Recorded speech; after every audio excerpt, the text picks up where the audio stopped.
जय श्री महाकाल अघोर दर्शन चैनल में आपका स्वागत है। इस वीडियो में मैं आपको बताने जा रहा हूँ कि माता काली को नींबू की माला क्यों चढ़ाई जाती है, कैसे चढ़ाई जाती है और नींबू की माला चढ़ाने पर आपके जीवन पर क्या प्रभाव पड़ता है। माता काली अनेकों रूपों में पूजी जाती है। शमशान काली, भद्र काली, रक्त काली और भी माता के कई रूपों में पूजी जाती है। माँ दुर्गा की जो विकराल रूप हैं वही माता का काली रूप है, जो दुष्टों का संहार करने वाला रूप है, अपने भक्तों को तारने वाला रूप है। भगवान महाकाल के साथ जो चलती है, जो देवी है, वही काली है। काली का तात्पर्य है जो काल को ग्रास बना ले, वही काली है। जिनका रूप भयानक है, विकराल है, जो शमशान में वास करती है। ऐसी माता काली का जो ध्यान है वो हमारे धर्म ग्रंथ एवं देवों में विवरण किया गया है। माता काली की पूजा के लिए अलग अलग चीज़ों की आवश्यकता होती है, अलग अलग चीज़ें चाहिए होती है। माता काली सिर्फ भाव की भूखी होती है। कोई भी देवी देवता जो हम बात करते हैं कि किसी चीज़ को अर्पित करने के लिए, चाहे वो कोई भी भोग हो या चाहे नींबू की माला हो या कोई चुनरी हो, चाहे कोई श्रृंगार है, तो बात यही आती है, देवी देवता या माता कभी भी किसी वस्तु की भूखी नहीं होती है, वह सिर्फ भाव की भूखी होती है। तो ये दोनों चीज़ अलग अलग है, भाव और वस्तु, माता और शक्ति अलग अलग है।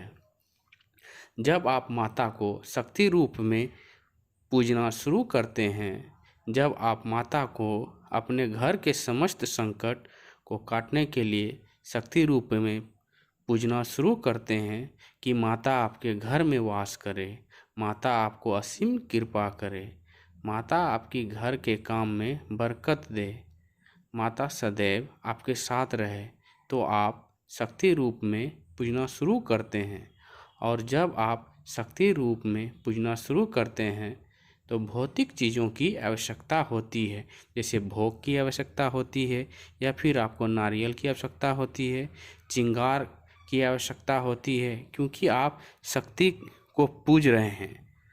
कि आप जब माँ को पूजते हैं तो माता के रूप में पूजते हैं, तो माता को किस भौतिक चीज़ों की आवश्यकता नहीं होती है। किसी भी भौतिक चीज़ कोई भी हो उसकी कोई आवश्यकता नहीं होती। माता के लिए भाव, आपके मन में जो भाव है वही पर्याप्त होता है। नींबू एक तामसिक चीज़ों में आता है।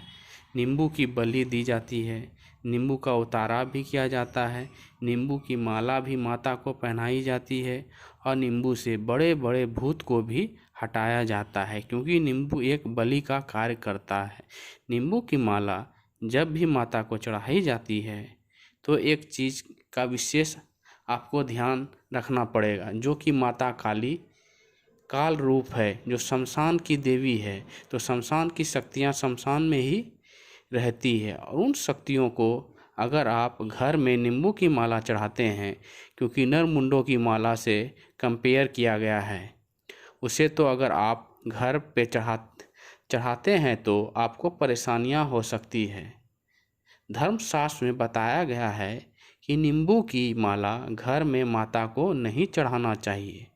अगर आप अपने घर में मूर्ति स्थापित कराई है और जिस तरह से मंदिर में पूजा होती है उसी प्रकार से आप दैनिक पूजा करते हैं, तब तो आप चढ़ा सकते हैं। पर अगर आप नॉर्मल पूजा करते हैं तो नींबू की माला किसी मंदिर में चढ़ाइए या फिर शमशान में माता के मंदिर में चढ़ाएं। तो इस तरीके से चढ़ाते हैं तो माता काली प्रसन्न होती है। अब 7 नींबू की माला, 5 नींबू की माला, 11 नींबू की माला, 21, 31, 51 ये 108 अलग अलग नींबू की माला भेंट की जाती है। माता को कई लोग अपनी इच्छा व्यक्त करते हैं और उसी इच्छा का पूर्ण होने पर माता को नींबू की माला चढ़ाते हैं। कई लोग अपनी साधना में माता को नींबू की माला चढ़ाते हैं। नवरात्रि में अगर आप नवरात्रि के व्रत कर रहे हैं, माता काली के नाम के रहे, तो भी वो माला माता के मंदिर में ही अर्पित करना है, ना घर में उस नींबू की माला चढ़ाएं। नींबू की माला जब भी बनाई जाती है तो कि विशेष ध्यान रखने की आवश्यकता होती है। नींबू वो भी फ्रेश हो, गला सड़ा नींबू ना हो। नया सुई लेनी है और नया धागा लेनी है आपको, ना कि पुराना। काली माता के लिए काला धागा लेकर उसको पिरोना है। नींबू की माला बन जाने के बाद माला लेकर माता के मंदिर में जाना है और आपको यही प्रार्थना करना है कि मेरी यह इच्छा पूरी हुई या पूरी हो चुकी है। तो आपको बोलना है हो चुकी है। तो अगर आपकी इच्छा है, पहले माला चढ़ाएं, उसके बाद माता की इच्छा पूर्ण करें और वो माला माता की मूर्ति को पहना दीजिए। इससे आपकी जो भी मनोकामना है वो पूर्ण हो जाएगी। इस प्रकार आप इस नींबू की माला को माँ शमशान काली को भेंट कर सकते हैं। अगर वीडियो अच्छी लगी तो लाइक करें, सब्सक्राइब करें और खुश रहें, प्रसन्न रहें। जय श्री महाकाल।